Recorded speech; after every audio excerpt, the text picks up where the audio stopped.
Hi everyone, welcome to another episode in our I&D video series where we look to speak to our key client partners around how they put the candidate and the person at the heart of everything they do as they look to drive greater diversity and inclusion in 2021. Lorien are a technology specialist recruitment solutions provider with a proud 40-year heritage. We work with all sizes of customers to deliver MSP, RPO and total talent recruitment solutions. Today I'm joined by Elizabeth Jessop from KPMG. Liz is KPMG's IT's Future Development Lead, designed to boost opportunities within tech for women, and is also co-chair of the KPMG Workability Network. Hi Liz, and thanks for joining me today. Really appreciate it and your ongoing partnership. To dive straight in and kick off with a question, if that's all right, I'd like to ask you a question related to your Workability Network role. We know that more than 1 in 5 people in the UK are disabled. What can in-house recruiters and external recruitment partners do to help organisations to employ more people with disabilities and tap into this huge pool of talent, especially when at the moment so many organisations and industry sectors are reporting tough skill shortages?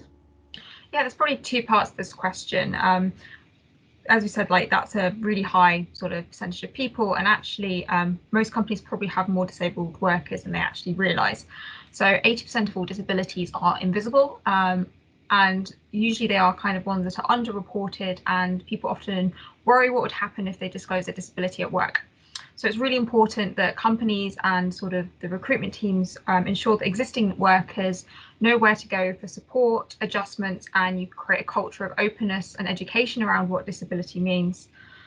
So of these 80% invisible disabilities, as I was talking about, this includes things like all neurodivergent conditions such as dyslexia, dyspraxia and autism, but also long-term health conditions such as diabetes and heart conditions. So it's a really, really wide range of what disability actually means in the UK. So education is really key at the heart of disabled employment. And the second part of it is making sure recruitment teams are empowered and also empowered and educated in knowing what adjustments actually are in the hiring stage. So at KPMG, I've spoken a lot with the hiring managers, and people are always willing to support, but at times they just don't know what the best thing would be for someone. And we can't always expect the sort of disabled employee to sort of reach out and ask, because it is really intimidating when you're going through a very competitive employment cycle to say, oh, I need this, this and this. So basically you need to know how to make your interview process inclusive, whatever your interview process looks like. So do you know if the building is step-free? I know that sounds really basic, but if you're interviewing in multiple offices, some might be and some might not be. Is there a test to complete? If there is a test to complete, is it really easy to give people extra time? Do you need to have it time bound anyway? Can people do it at home?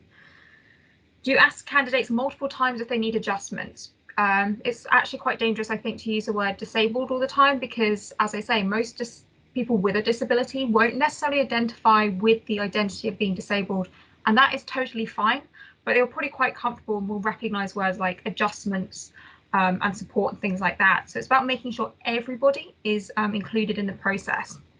And then after that, in terms of onboarding and things, it's about making sure people don't fall through the gaps and they get all the support they need, be it assistive technology or adjustments. And actually, as we're working towards hybrid working, it's actually a great opportunity for disabled people in the UK. A lot of people had to work part-time because they couldn't physically go into an office all the time, and actually they were told that was the only option for them. We've proven throughout the tech industry and wider that you don't need to be in an office full-time to be productive, to win work and to sort of succeed. So there's lots of things that we can be doing, and it's all about working across industries to ensure that we can succeed. There are lots of things that you can do yourself as an employer. For example, there is the Disability Confidence Scheme, which is a government-run scheme which you can join, which would connect you with other companies to ensure that you can share best practice and also get the support that you need to empower and hire disabled people in the UK. That was so useful. Thank you so much. I don't know if you could tell, but I was scribbling down loads of notes then because it was some real practical advice.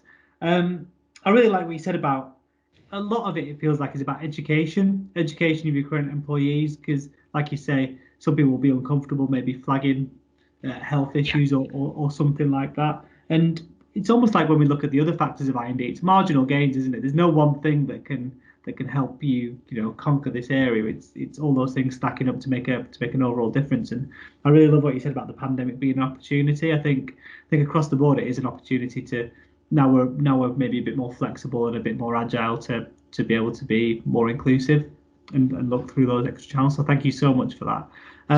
Moving on to your role as development lead for IT's Their Future. Many organisations, many companies around the country have been trying for a long time and are continuing to try to improve the gender balance within their tech function. And they've got the sponsorship to do it, and we've done webinars, previously on the same task, but it can seem so overwhelming for them. Where do you suggest is a really good and practical way for organisations to start improving their gender balance in tech? Yeah, I think everyone really wants to create change, which is a really good thing. But there are people, I think the mistake people make so Anna, who founded IT's The Future, and I, when we speak to either our clients or we just do the webinars, for example, with you, often people, the biggest mistake, the most common mistake we find people make is they try and do too much at once. And often if you try and fix everything or you try and do multiple initiatives at once, you end up just not achieving anything at all.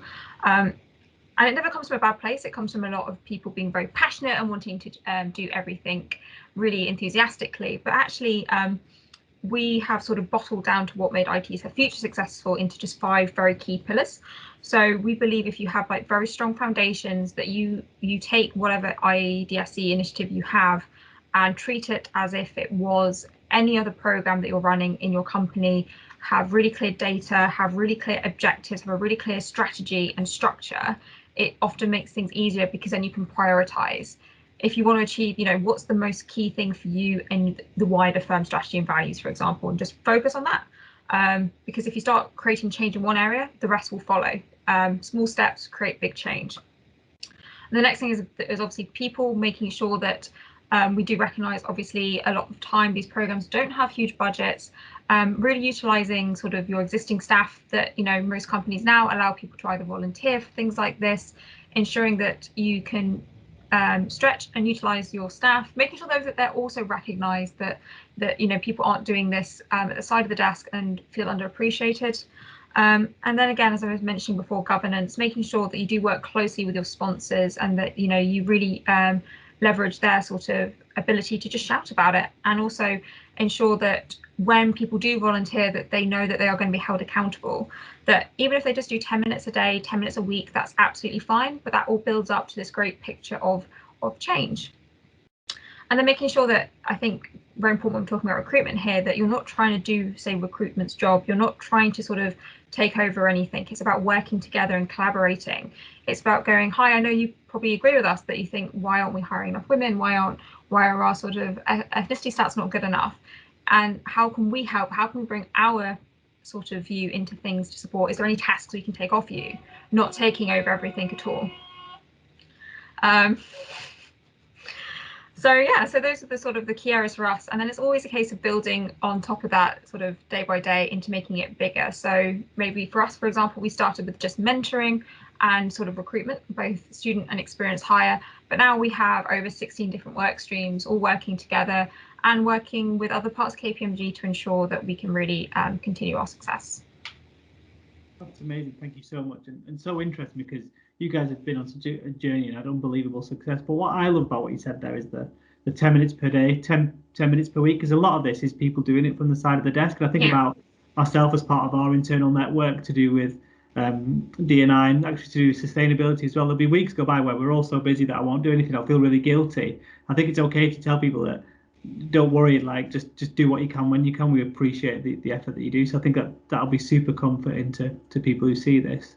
That's all the questions I've got today, Liz. So thank you so much for your time. It was really insightful discussion, and it's really easy to see why KPMG are considered one of the leaders in this space.